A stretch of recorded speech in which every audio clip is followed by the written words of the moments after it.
Are we there yet? Wait, is it working? We're there. Okay. It's gone. It's recording your voice. Which microphone are you? Is it recording mine? I think it's, we're good. Okay.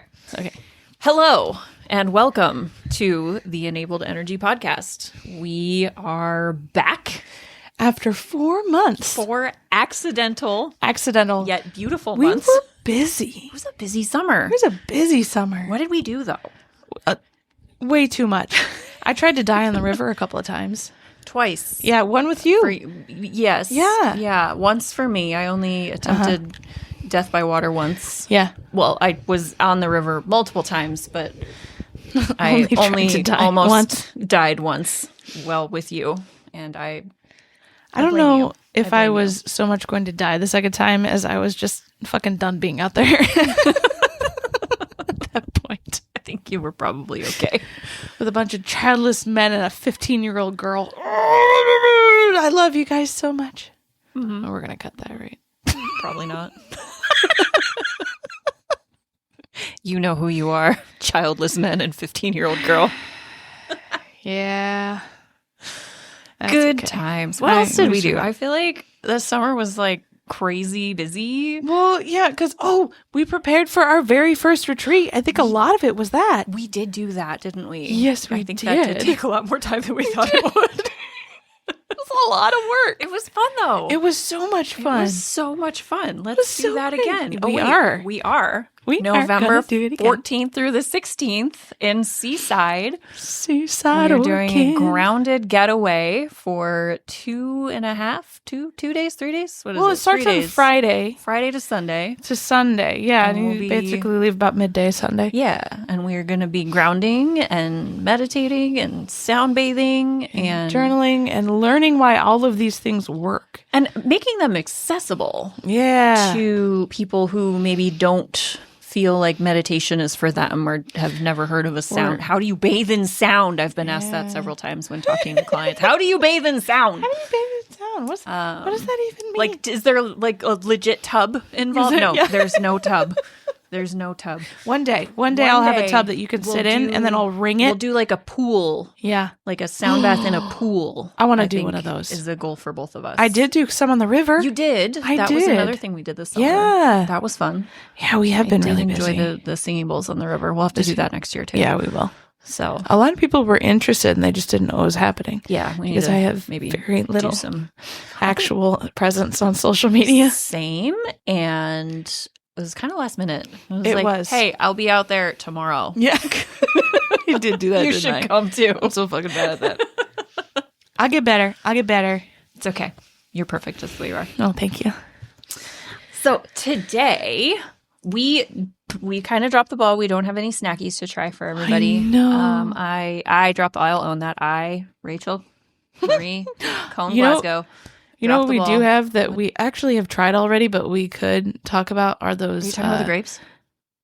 We could talk about my grapes from my grapevine. I see where Teresa's coming from. That does feel a little weird to say. It does. Out loud. I texted my sister today and I was like, "Do you want some grapes?" And she responded and was like, "Are you high?" It's like, what? I heard it just there. I was like, that you heard it just there. I said it out loud and I was like, that is kind of a weird thing to say. A little bit. Try some grapes. I could see that. What were you gonna suggest? I was gonna say that Dubai chocolate that we found at the store, remember? Do you still have those? Yeah, no, it's in your snack box up front. Oh, that one. Yeah, that one. Oh yeah, but I took all those home. I never tried one of those. Oh, really? No. I have to bring you some. I have like a bunch at home. For those of you that are wondering, we are talking about the Dubai chocolates from Costco that came in the little green, I don't know, was it a tin? Yeah, like a cute little green bucket. Were a little individual, like a present. Like truffle sort of thing. It was really cute. Someone brought them for the retreat. Like we invited everyone to bring like their favorite snacky to share and stuff like that. And they brought those. They were yummy. I did not get very into them. rich. We had so much food. I think that was like our one complaint on our feedback form. Yeah, the only complaint we got. Too much food. It felt a little gluttonous. It was like gluttonous. Yeah, I so could I was see like, that. Well, at least we were eating well. Yeah. No one went hungry. No, if anybody went hungry, that was a choice. Yeah. In a big way, because we did feed y'all well. I Do we want to pause this and go Get the snackies? get the snackies? Yeah, why not? Let's do it. Okay.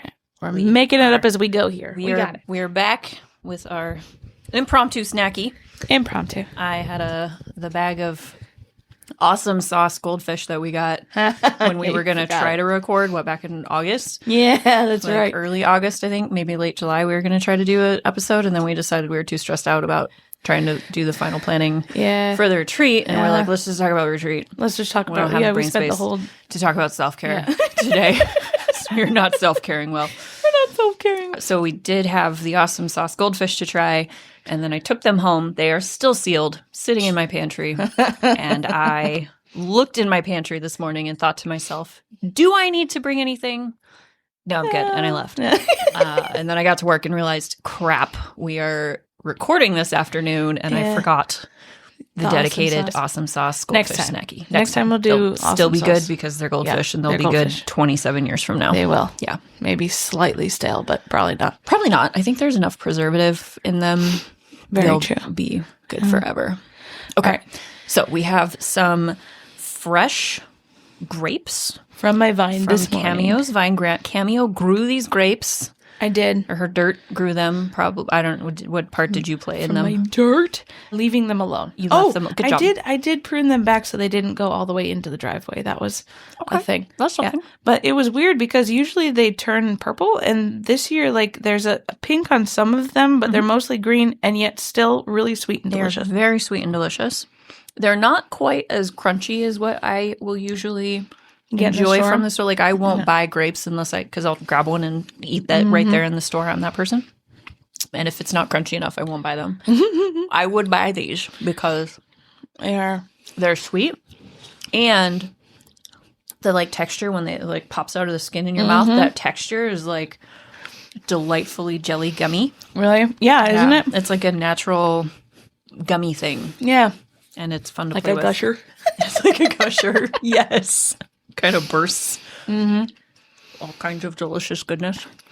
The only word I can think of is viscous.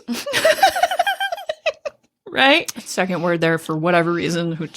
I think it's just fun to say is molasses. These do not taste like molasses. They are sweet, but they do not taste anything like molasses. If anything, they kind of taste like cotton candy. Don't they? They taste like the cotton candy grapes. Yeah. They're pretty good. They're so good. So, 10 out of 10 recommend if you happen to be driving past Cameo's house. That's weird because you shouldn't know where she lives. But if you are, stop and grab some grapes. They're really good. Yeah, they're delicious. Also, stay away from Cameo's house. That's weird. Oh, shit. I just dived into the chocolate without even fucking talking about it. Whoops. But we have some Lindt chocolate here. Dubai-style chocolate, pistachio, and I can't read this. Kadaif. Let's see.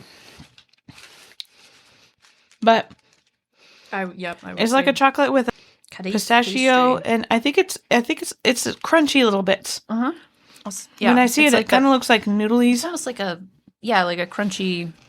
It's definitely still a crunchy texture, even though it's been sitting in the pistachio stuff for a while. So I'm wondering what exactly it is.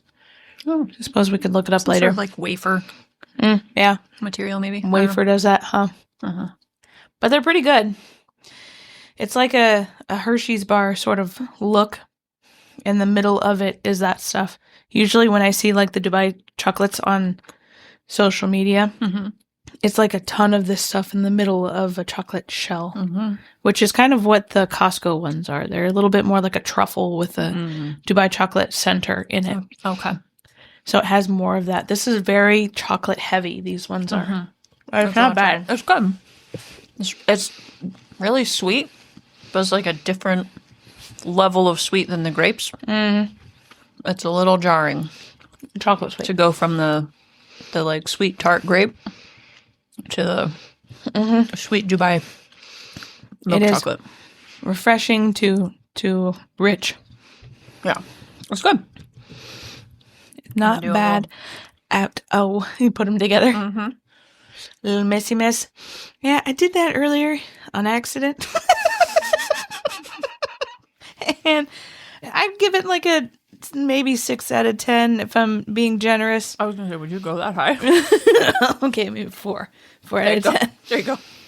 We can agree. They don't really go together. They do not go together. They're good, though. But they are good. They just don't need them at the same time. Okay, so for today's topic, we actually do want to talk about self-care. And self-care is a huge thing. I mean, obviously, we just ran that whole retreat on self-care. We called it, what was it? Manifesting through the chakras. And it really centered around learning how to fit everyday self-care into your schedule so that you can maintain and take care of yourself. All that. So, yeah. I just repeated myself like 4 fucking times. No, you didn't. Stop it. Oh, look, I'm being mean to myself. Stop it.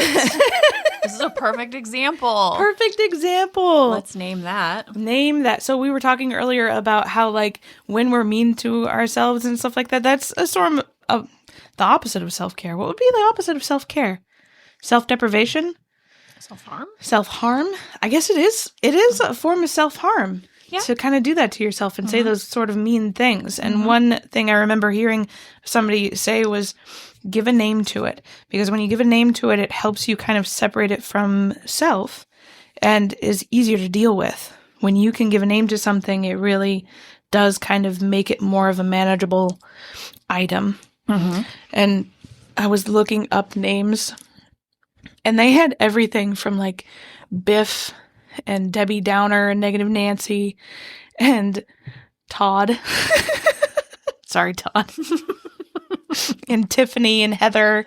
And then they had some really creative ones like the Shadow or the Saboteur. I liked the Auditor. The Auditor. The Auditor is here. The Oracle of Anxiety. I liked that one too.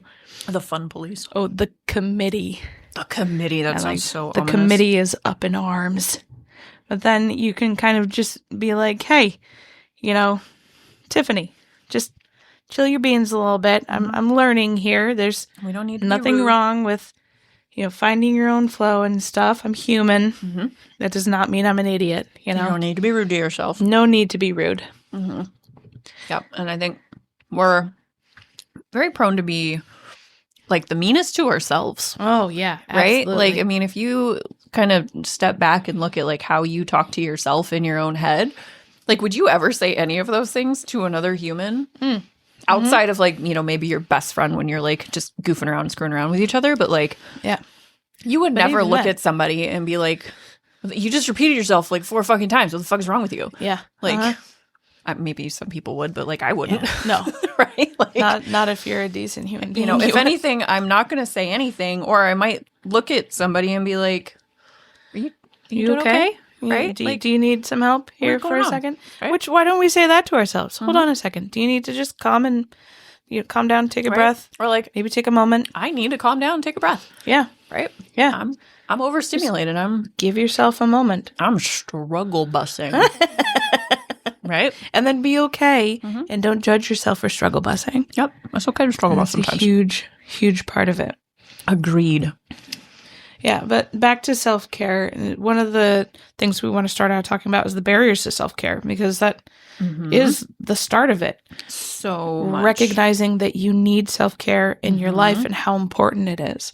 And we have these beliefs about self-care that it's selfish or indulgent, that it must be earned, or even sometimes that it's a sign of weakness if we take it. Or, need self-care, which is complete bull hockey.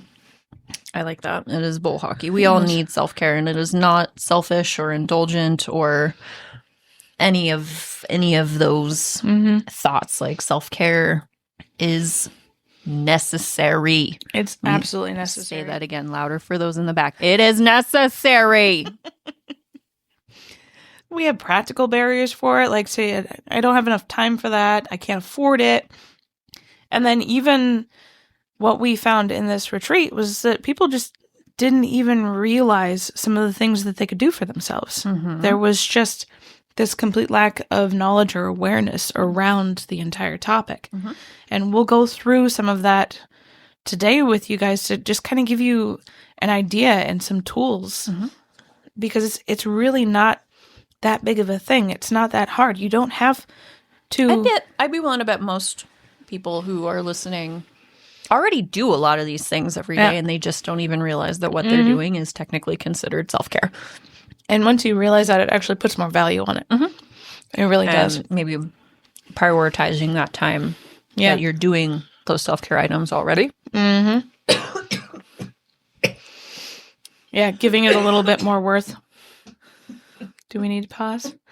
She's dying here. Hold on a second. She's choking on one of my grapes.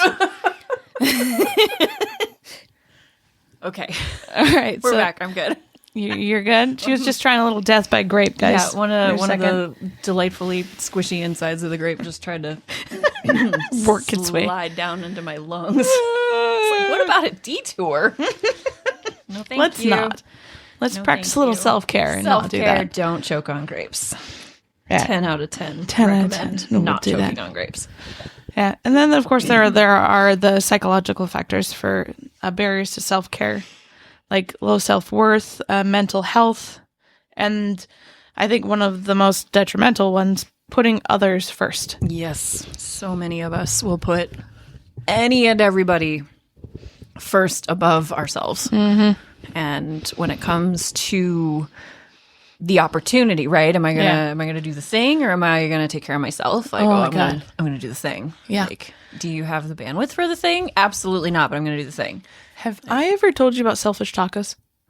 A couple of years ago, I was coming home. Tell me about selfish tacos. Yeah. Yes. I was coming home, and it is a bit of a knee-jerk reaction when I'm coming home from something, even if I'm like 45 minutes away and I'm starving.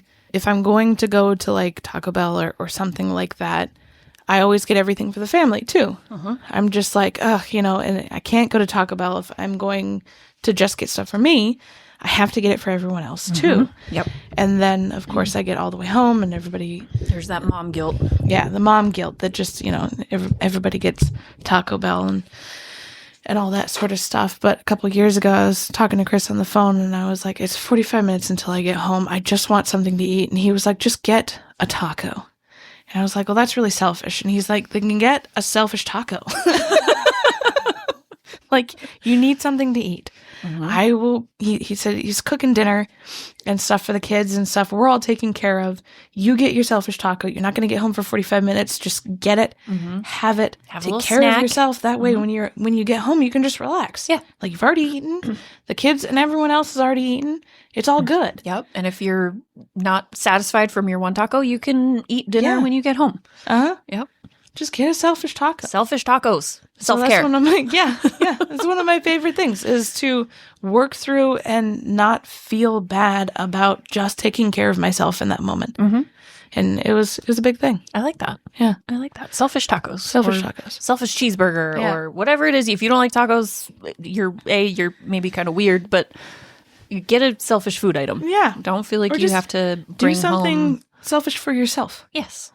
Because it's not selfish. It's selfness, I think, is what we called it when I was in high school, when we were like exploring these concepts of selfishness and what it is to be selfish. And we're like, that's stupid. Let's call it selfness. Yeah. Like, this is, that made more sense when I was 15. There are a lot of, like, who was it that said about the emptying cup? Who said that? Jesus? No, it was Eleanor Brown. Oh. She said, self-care is not selfish. You cannot serve from an empty vessel. So if I were starving and got all the way home and then had to make dinner and, make sure everyone else was fed and then feed myself, I'm going to be grumpy and not that great to be around. Right? Like, so you're doing everybody a favor by taking care of myself. By getting a taco on your way home. Just get the damn taco. No, I like that. Caring for yourself is not selfish.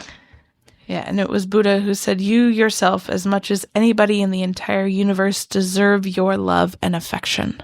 How important is that, though? It's super important. Right?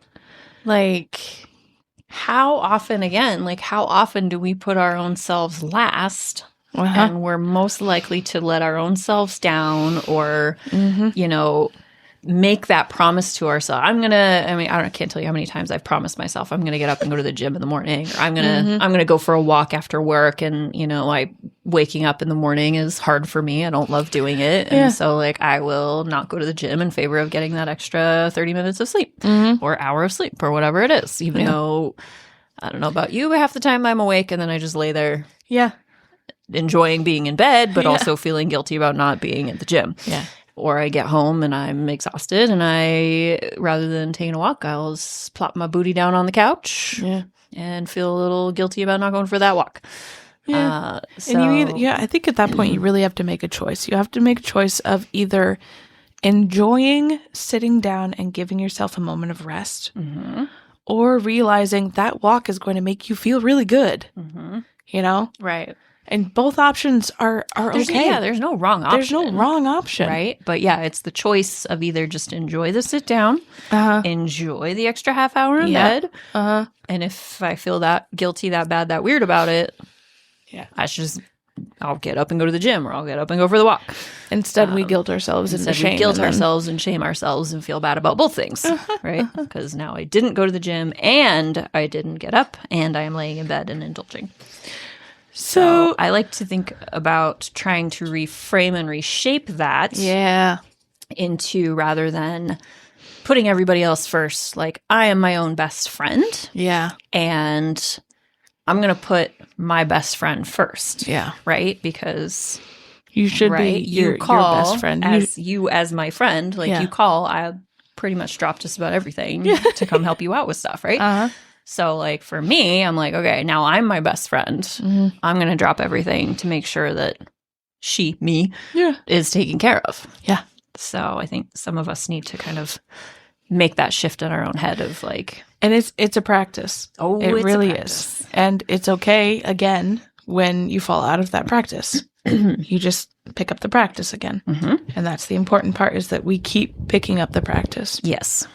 So, Dr. Kuhn, what exactly is self-care? Ooh, asking the hard questions. The hard ones.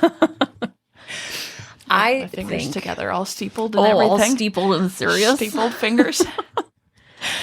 I would say that self-care is any intentional act that heals your physical body, your mental self, or your emotional well-being.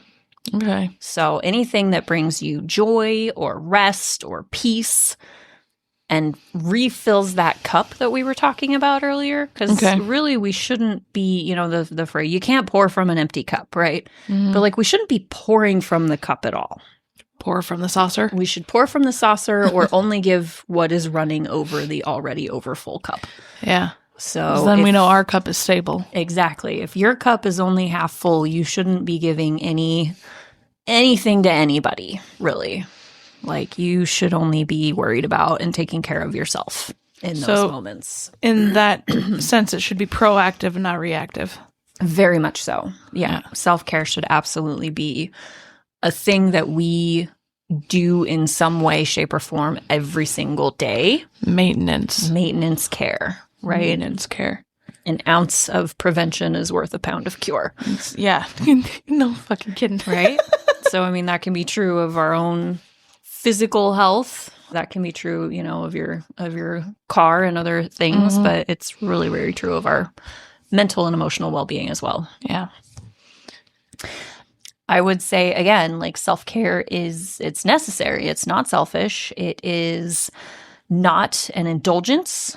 It is a really essential part to building resilience to all things, again, be it physical, immunity, illness, mental fortitude, if you will, emotional fortitude. Excuse me. How often are you feeling a little just like overtired, overwhelmed, overstimulated, and you haven't really taken time to sit down and do anything that day, and then like one little thing comes along and you're losing your shit in some way, shape, or form, right? Like either you're yelling and screaming or you're just crying for no apparent reason. Yeah. And That's an it's overwhelm. kind of it's an overwhelm. You need more self-care if you find that. One of my favorite quotes is, when you're feeling overwhelmed, it's not because you're doing too much. It's because you're doing too much of the wrong thing. Yes. So we have the capacity to do a lot. Mm-hmm. However, if we are not, again, filling our cup Mm-hmm. and making sure that we are healthy and able to do these things, then it becomes too much. Mm-hmm. I would agree. It becomes overwhelming. Very much so. So I'm still working on my grape juice that is trying to come out of my lungs. So clearing my throat a lot over here. Sorry about that. And one of those things that we really have to work on in that sense is saying no. Oh, saying no is so hard. Yeah. Right. Saying no Whether is it huge. be Having the boundaries. Yeah. And I think for myself, I definitely suffer from a case of FOMO. Yeah. Right? Like, I don't want to miss out. I want to experience any and everything life has to offer me. Uh-huh. I think the older I get, the easier it is, right? Because I've had more life experience and I can kind of like put two and two together of like, I've done something kind of similar to that and I'm good. Yeah. You know, that does sound awesome, but you know what sounds even more awesome? Sleep. that sounds even more awesome. Not doing that.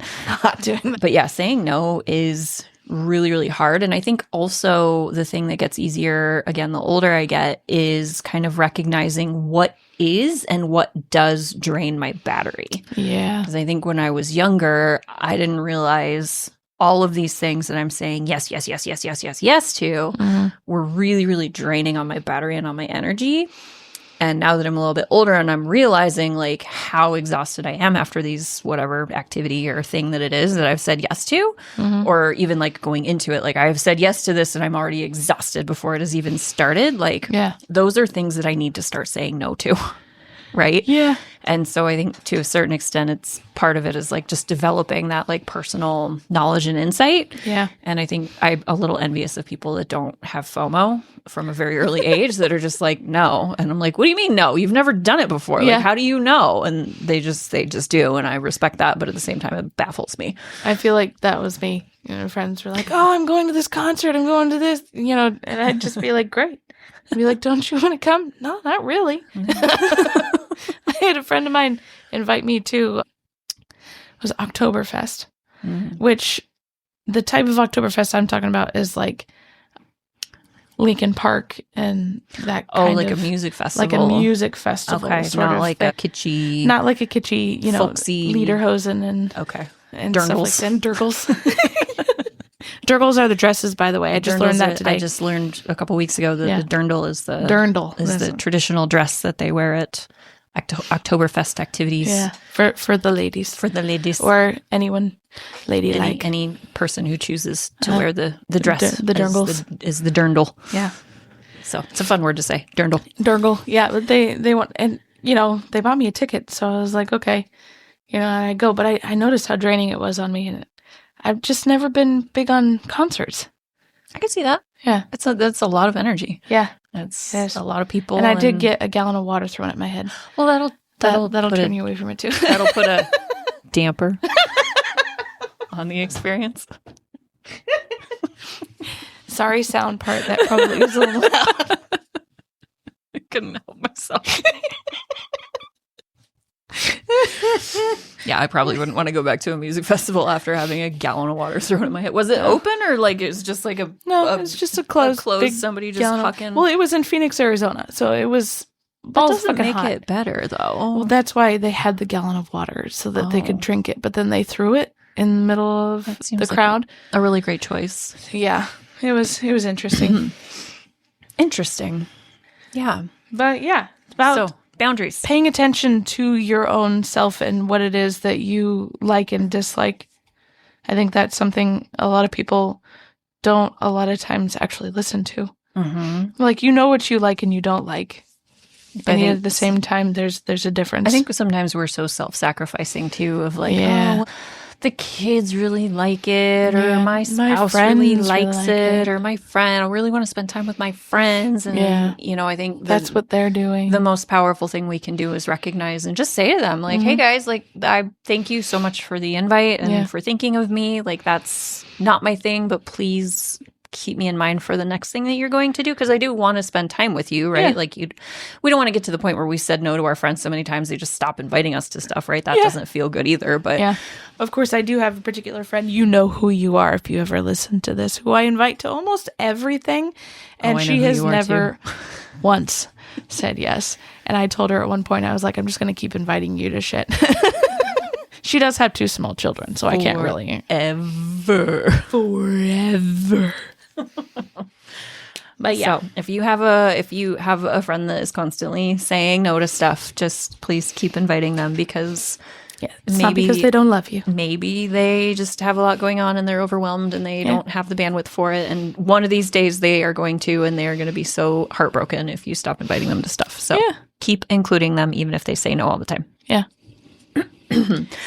So the other thing with self-care is that I think many of us have this kind of preconceived notion that self-care has to be that, you know, like you're going on a 1 month like yoga retreat to Thailand, or like, I mean, that's a form of self-care. That's amazing. But or I'm going on a vacation. I'm going on vacation to the Bahamas or camping for a week, or, you know, and those again are all great things and great forms of self-care. But self-care could be a little thing like taking 10 minutes to read a chapter of a book every day, or taking a bath, or a deep breath, people. Taking a breath. Yeah. Yeah. Stepping back, stepping out. Listening to music that you like. Dancing.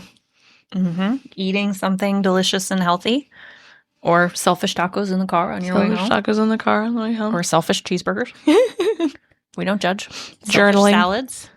Journaling can be. Journaling. We, on our retreat, that was one of the things that was one of the activities. We were basically told people, you know, this is a form of self-meditation, and all you have to do is be present. So you can puzzle, you can walk on the beach, you can read a book, you can do whatever it is that you want to do. Just find a few moments of silence and presence, and just exist in those moments. Just exist. Yeah. And again, it's perfectly fine if your mind, you know, flits off into something else. Just call it back, like a little bird. Just be like, hey, come on back. We want to be here. We want to be right here, right now. Yep. Feel your feet. Feel your seat. Feel your feet. Feel your seat. Focus on your mind. Yeah. And it's stilling, just being present in this moment. Yeah. And it's as simple as that, and obviously not easy.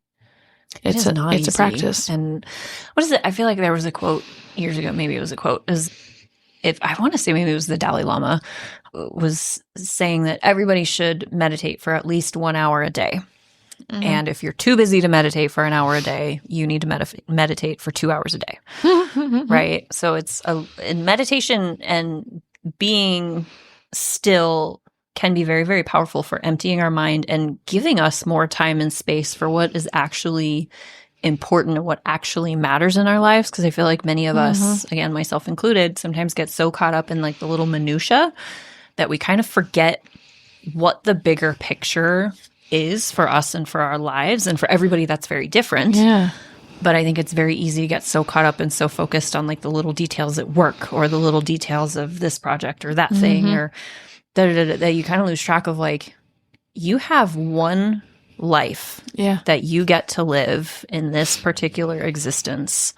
You have to start living it now. You have to live it now. Like, you don't get to do this day over. And that may sound kind of trite and trivial, but like, you truly don't get a do-over on today. Yeah. So, and does that mean you have to do something fantabulously, amazingly special every single day?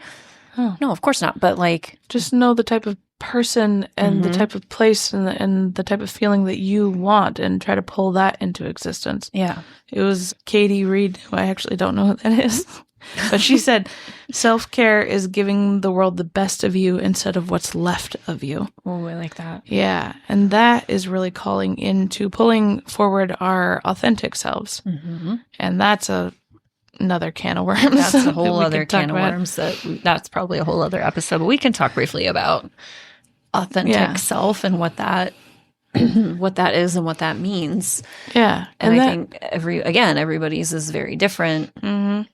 And you may have this idea that like, oh, my authentic self, you know, is the core of me, you know. Yeah, my true deepest inner being, and I don't even know. But like, well, the weird thing is the authentic self includes the shadow of us too, because you can't have light without shadow, right? Yeah. And so it is the negative at the same time as the positive. And I was actually just reading something about how, you know, people are talking a lot about shadow work and really sitting with the worst parts of yourself so that you can work through those traumas and those tribulations and the, you know, those past things. Yeah. Past events. And it's not about banishing them. It is about being with them. And well, I think just even recognizing that those things, those experiences happened. Yeah. Right?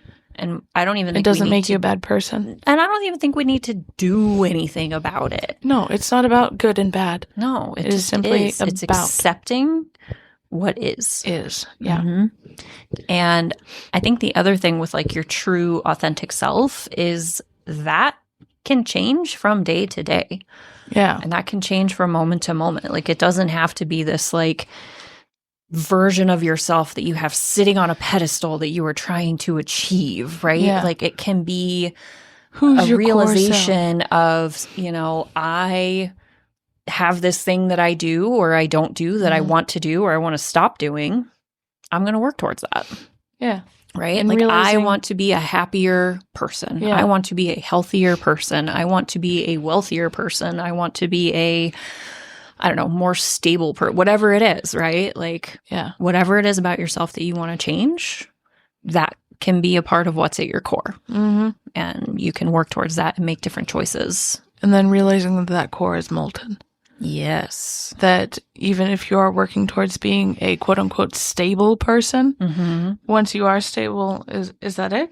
No. No, I don't think so. It doesn't have to be. The next stage. We have the next evolution. And even if it does go down after that, that's okay. There's always up, there's always down, there's always back and forth. We can move however it is that we need to. Yeah. And all of that is authentic. Well, and I think too, it's important to pause and recognize and give yourself credit for not only where you are going, where you're trying to get to, but how far you've come. I think that's the thing we also often forget to do in this like journey towards being more authentic, right?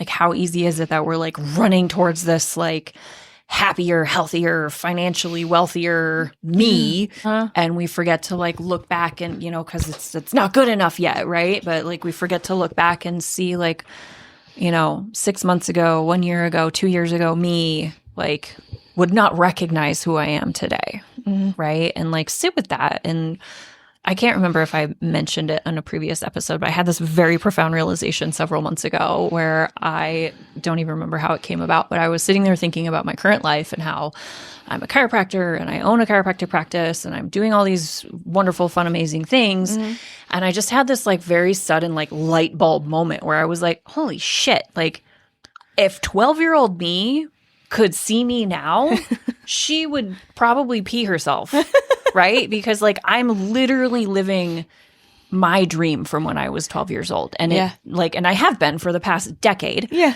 And it took me until a couple of months ago to realize that like, holy shit, like my childhood 12-year-old dream of being a chiropractor, I didn't really dream of owning my own practice, but like my dream of being a chiropractor and being an animal chiropractor has come true. Yeah.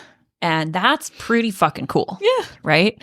So I think too many of us, again, myself included, don't spend quite enough time in like personal self-reflection and kind of recognizing like how far have we come and what dreams and visions did we have for ourselves that we have achieved, right? Because for me, again, personally, I tend to like, I achieve something and it's like, okay, whatever, cool. And then you just move on. Yeah. You know, rather than being like, oh, I just did the thing, right? So did I ever tell you about that? I don't know if I've talked about it on here. There was a letter from an autistic girl that I read. I read this like 15 years ago. Okay. And she was talking about neurotypicals. Okay. And people who don't have any autism. And she was talking about how she feels sorry for them because they can never seem to express themselves. You know, like when she finishes a Sudoku puzzle or, you know, a Lego or something like that, she flaps her arms and, you know, starts breathing real heavy and just, you know, like this. And she's stimming. She's what we call stimming, you know, but she calls it just expressing. You know, she's happy about her achievement. She's showing that emotion. Yeah. And we accomplish these great things and we stand there and go, yeah, Okay. yeah, this is That happened. what's supposed to be happening. And it's like, no, let yourself emote. Of course, then, you know, you hear about people we go into the back rooms and we go, ah, and stuff like that. And we let it out, but we should be letting it out in front of everybody. Right. Just like feel that excitement, you know? And to be clear, she is talking about emotional expression. Not, Emotional like, expression, don't yeah. expose your physical Don't. self. That's not okay. Emotional expression. Emotional expression. Happiness, sadness, excitement. Maybe I wasn't. Maybe I wasn't. You know what? That's fair. I'm not here to judge. Just pick your audience, okay? Pick your audience. Your audience. Pick your audience for all of it. Boundaries. Boundaries. Boundaries are important. But yeah. Yeah, Okay. no, I think allowing, especially adults, more freedom to express emotion Yep. would be really cool if that wasn't so. Well, especially in our Socially society. I feel like in weird. other societies it's not like Maybe not they quite as have taboo. more ways to express themselves, you know, dances and Yeah. celebrations that they do and stuff Yeah. like that for those sorts of things.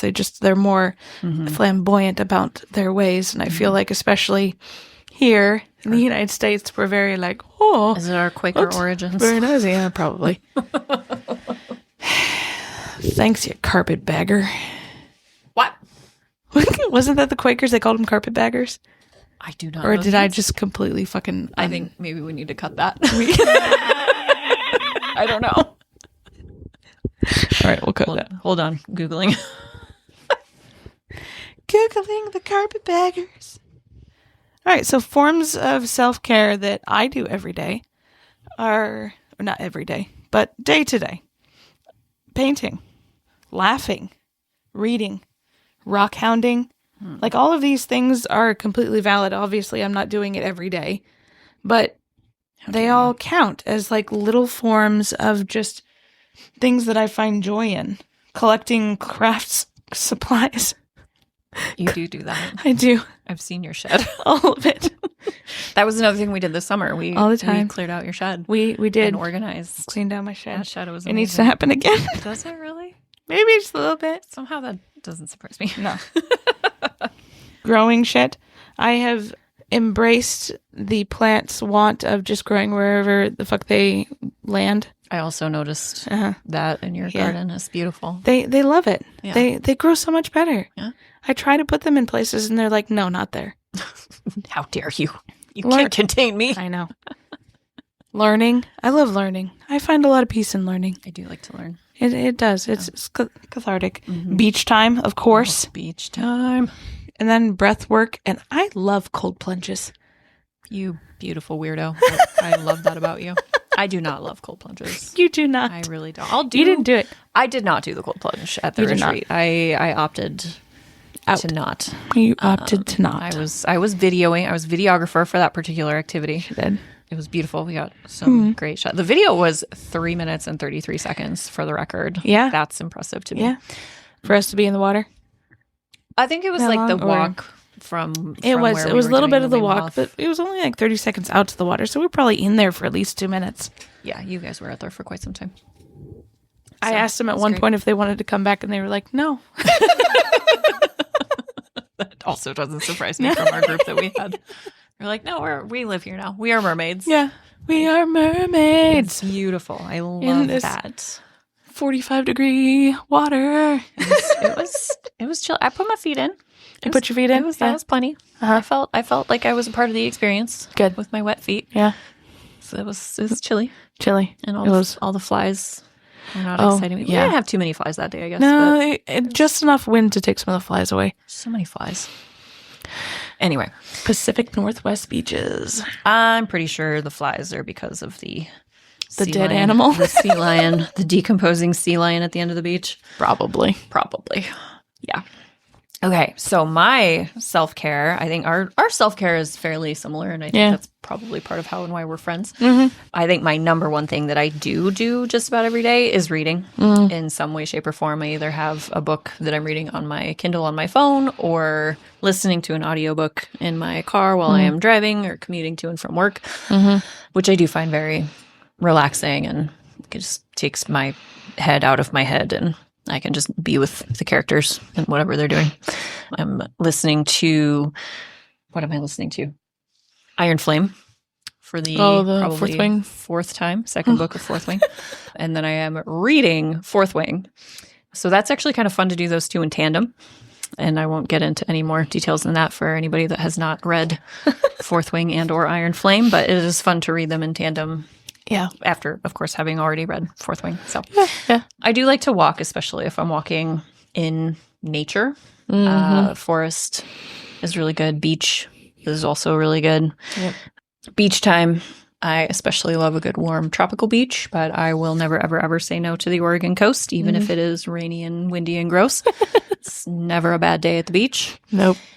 I also will listen to music, but it depends on the day. Yeah. You know, there's some days where I tolerate music better than others. Have you ever noticed that when you are a little bit more depressed, music is harder to listen to? Yes. I think there's like an actual thing about that. I just had someone I was talking to them and they were like, Kimmy, I can finally listen to music. And I was like, what? And they're like, yeah, I haven't listened to music in like 9 years. Wow. And I was like, holy Toledo. That's wow. I think for me, I obviously cannot speak for everybody. I feel like for me, if I'm feeling depressed, there are definitely like certain musical genres that I cannot tolerate. And there's others that are easier and better depending on my mood. I think it's like a frequency vibrational thing. Yeah. There's some music that just literally doesn't vibe. Yeah. And then there's others that feels okay. And then there's others that is like a hard pass.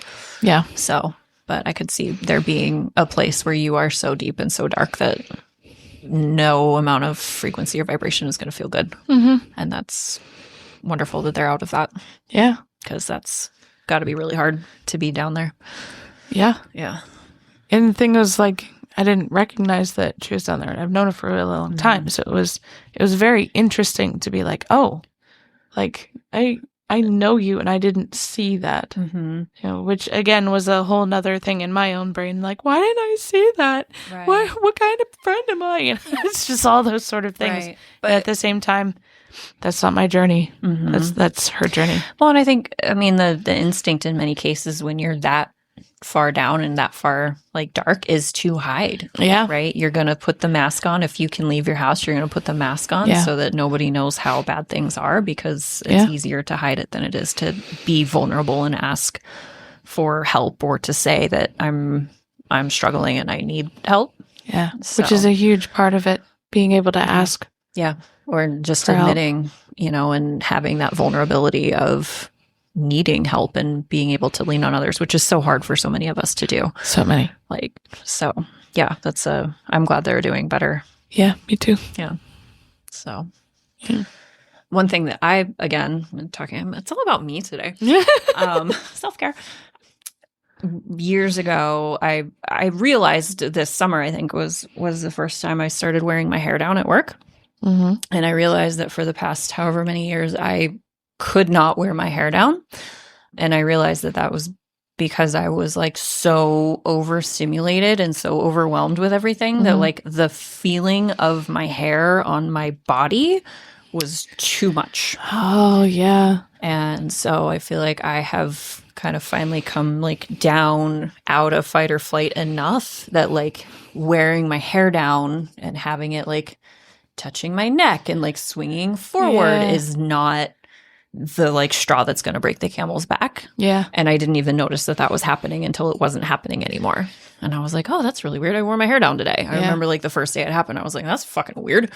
And then I was thinking about it on the way home. I was like, why is that so weird? And I was like, oh, I've just been so overstimulated and so overwhelmed for so long. And I didn't even like it, it's a slow, insidious process. Yeah. That I didn't even notice it until it wasn't there anymore. Well, it's very interesting when you start doing self-care and then noticing your own cues for needing self-care. Oh, yes. Like, I remember at one point, I don't remember exactly where we were, but I remember I was in the car with my daughters and I wasn't feeling great. Like it was a really hard time. And they wanted to do car karaoke, which we do all the time, and usually I can just belt it out very loud. Yeah. I don't know how great I am, but I'm pretty loud. You're pretty good. You're pretty good. Loud and good. Thanks. But I couldn't. I couldn't belt it and I couldn't sing, and it was exhausting to try. And I was like, what's going on? And then I started, over time noticing that correlation of when I was not feeling good about myself, when I wasn't the best, when I was in, now we're moving into more depression talk. It's still self-care though. It is recognizing when you need that when sort of stuff. Yeah. When you are struggling, because a lot of people don't recognize that until it's either too late or they're coming out of it and they're like, oh, I wasn't okay for a long time there. Yeah. And then even more have trouble coming out of it because that is their norm. I think actually we had a case of that on the retreat where one lady was just so used to being in that state of fight or flight. And when she started to come out of it, it wasn't comfortable. And so there was a lot of fight around it, and then once she got more into it and was able to settle, it was really good. Yeah. It was kind of magical to see that. Yeah, it was. It was really cool to see that. Thank you very much for that, by the way, if you're listening. Yes. That was a privilege. Thank you. I get all emotional. Yeah, sorry. That was so good. Yeah. So I think the part of the journey is starting to recognize in yourself those moments and those tells that you may have. I think I saw online somebody was talking about when they have a lot of houseplants. Yeah. And when their houseplants start dying, they recognize that they're not doing so well because they're not taking care of their houseplants. Yeah. So it's little things like that for me. If I go for now, it's kind of maybe a weird thing, but if I go for a week where I'm wearing my hair up every single day, I'm I check in with I'm okay, I see it. Yeah. I'm overstimulated and stressed out again. I need to step it back because for whatever reason, I feel like one of my coping mechanisms that makes zero sense to me is when I'm feeling stressed out and overwhelmed, I add more shit to my plate. Right? What is with that? Why do I do that? I don't know. But it's you overload yourself. Yeah, I'm overloaded. You know what I need? More. So I'm recognizing that as part of my pattern now, and I'm trying to get better about not adding more and just recognizing maybe preempting and putting in those breaks. I have enough. Yeah. Right? I don't need to put more on my plate. It is totally fine. I actually had an injury. You were helping me with it. I hurt my back on a Saturday. Right now, I don't work until Wednesday. So I was like, okay, all right, so I'll rest on Sunday and then I'll be up and I'll do all the stuff that I need to on Monday. I couldn't get up. Did the universe have other plans for you? I was basically laying in bed for almost 2 days straight. And not even up where I could do stuff on the computer. I had to lay back because I couldn't load bear on my spine. And it was really hard. And so I was just laying there and my thought process was, it is okay for me to rest. It is okay for me to take this time to heal. Everything is going to be okay. Yep. And I kept saying it out loud. And one time Chris walked in and he was like, yes, it is okay for you to rest. I have this. You're okay. And I was like, thanks, sweetie. Thank you. And also, I'm freaking bored. Yeah. I don't want to be stuck in bed right now. Right? Oh, yeah. But it is okay to take the time to rest and heal, especially when you are physically injured. Yeah. And if and when you are mentally, emotionally unwell in some way, shape, or form. And I think that is the thing that gets missed a lot of time. Like, it's so easy, right? Oh, When yeah. you have a physical injury, especially if it's something that somebody can see, right? Like your friends and your family are Yeah. like, oh my gosh, you're And so it's like, hurt, oh, right? You've got a yeah. cast on, you've got the Yeah. sling, you've got the crutches or whatever. Oh, let me help you. Let me take care of that. Like, and then the cast comes off, but you're still rehabbing and you're not up to 100%. But because Yeah. there's not a physical indication of the injury, now people are kind of like, Oh, what are you doing? what do Why you are need? You need help still? Yeah. Like, wait, you're not over that? Yeah. And I can't tell you how many patients I have that, are rehabbing or treating an injury that it's not visible, right? Like your current injury, not visible, right? Like you moving a little slow, but like aside from that, like, you're not gushing blood or you don't have stitches or anything like that, but it's still an injury that's hindering every your... time I move anymore. That's probably just because you're old. Trigger warning. Just kidding, you're not old. But I think that's one of the biggest things is when you have wounds and injuries that people cannot see, it is so much harder, to get the care and attention that you might need, but also to potentially justify it in your own head of like, no, I'm not doing okay emotionally, mentally today. I do need that mental health day. I do need to like step it back and take better care of myself right now. And also to have that boundary with your loved ones when they're like, what do you mean you're fine? Yeah. And you're like, but I'm not fine. I'm telling you that I'm not fine. Whether you can see it or not, I can feel that I am not fine. And whether that's a physical injury to your shoulder, your back, or something is up in mental, emotional land. What was that one thing they were talking about where we have a tendency to dislike in others what we dislike in ourselves the most? Ooh, yes. So if you are always thinking that you are lazy, when you see someone who you perceive to be lazy, you are harder on them for that. Yeah. So what if it would help if you were a little easier on yourself? Yeah. If you were a little bit more compassionate to yourself, if it helped you be more compassionate towards others? Yeah, I think so. And giving others a little bit more grace when they're suffering from things that maybe you need a little bit more grace from as well. And again, this doesn't mean like the person that goes, "Oh, I can't do that anymore," or anything. You go, "Okay, you're not dependent on them. That's okay." Yep. Absolutely, it's So, all right. like, Work within your boundaries. I was going to say boundaries are still important. Yeah, but it's I think a little bit harder for those invisible wounds. Yeah, whether they're physical, mental, or emotional. I think it's a little bit harder for some of us to step back and be like, I need this time to take care of myself, even if you cannot see what it is that's going on. Yeah. Well, I think we might have talked about it in one of our previous only 6 other podcasts. So many.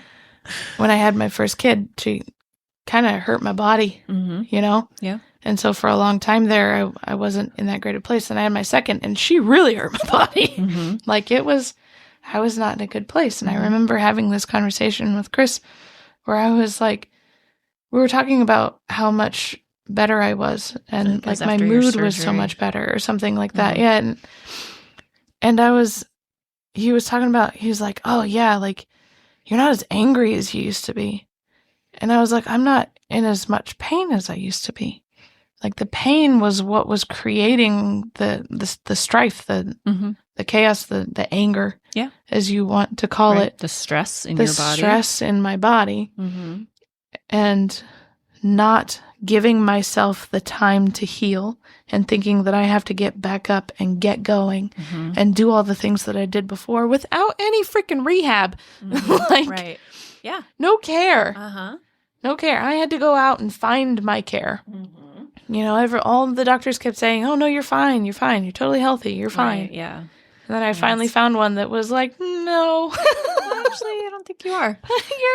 You're not pathological, but you're not fine. Yeah, right? Like there's something going on. I believe you. Yeah. Right? Like how hard is that for somebody to say, I believe you. Yeah. I don't see it in your labs, but I believe you. We have to be our first advocates. We have to be our first doctors, and what you feel and how you are is valid and real. Yeah. Whatever that is. Yeah. So that's a big part of self-care, is validating yourself. Yeah. And honoring yourself and what honoring you needs or what you need, what you needs. Yeah, that's self-care. What you need. In a giant That's a song, nutshell. isn't it? Is it? Probably. Got what you need. What is that? You can't always get what you need. Can't always get what you need. But I got what you want. Maybe, I don't know. We have to look it up. I I can like hear it in my head. I know, right? But I don't know the lyrics. But that's not one of my superpowers. Me Movie quotes all day. I quote movies. Watch it once. Got it forever. Song lyrics, not so much. Not so much. But it's like a high pitched male voice. Yeah. Singing something. Maybe it's Prince. Something. Maybe Prince. I don't know. Got what you need. All right, whatever. We'll figure it out. So that's basically what we're going to be teaching in our Grounded for the Holidays or Grounded Getaway November 14th through the 16th retreat at Seaside, Oregon, is how to self-care, how to take care of yourself in those little moments every day that you have, because we do have those little moments. It's like when I teach my clients to, every time they walk through a door jamb, reach your arms up and try to touch the top of the door jamb. Even if you're short, you can still do it if you're short. But how often do we get our arms up over our heads? Not very often. And our shoulders are so much more dynamic than just straight forward and straight down. Yep. It's so true. It's like a whole ball. Yeah. Ball joint. Yeah. It's little acts every day, every week that add up to healthier, happier you. Yeah. And if this sounds like something that is interesting to you and you're hearing this before November, probably when are we going to stop taking reservations? Like November 4th or so, probably. Yeah, I think it's about November 4th. It's about 10 days before. Yeah. So if you're hearing this before November 4th, 2025, please consider joining us for our Grounded Getaway, Grounded for the Holidays retreat in Seaside, Oregon, November 14th through the 16th. You can find us on Facebook. We now have a Facebook group that is the Enabled Energies Retreats group. That's Enabled Energies Retreats. And we have an events page for our Grounded Getaway. So if that's something that's interesting to you, find us on Facebook and check it out. Even if you are hearing this after those dates, hopefully we will be doing more retreats. We do plan on doing more retreats. So if you go to the Enabled Energies Retreats Facebook page and just look at the events, we should have them up there so that you can come join us for some of that. We're thinking about doing maybe just some day retreats too, or maybe just some little sessions of learning how to gift and receive, or sound baths, or something like, little meditation. Yeah, meditations, guided meditations and stuff like that. Any of those little sort of things that just kind of help us through everything. Yeah. Everything that life is. Everything this world is. Yeah. I like what was the analogy? It's not about figuring out how to stop the storm of life. It's learning how to dance in the rain. Yeah. Right. So if we can, we're kind of getting more into like changing your mindset here, but if we can kind of reframe our thoughts around the storm. Yeah. And make it into how can I dance in the rain? Because I like to dance in the rain. Yeah, I think it's kind of fun. I like to go puddle jumping. Of course, we are Oregonians. This is true. So I think that's it for today. I think it is.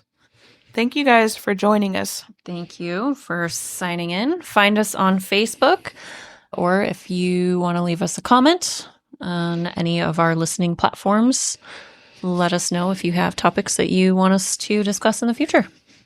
We love you. Do that again. Yeah.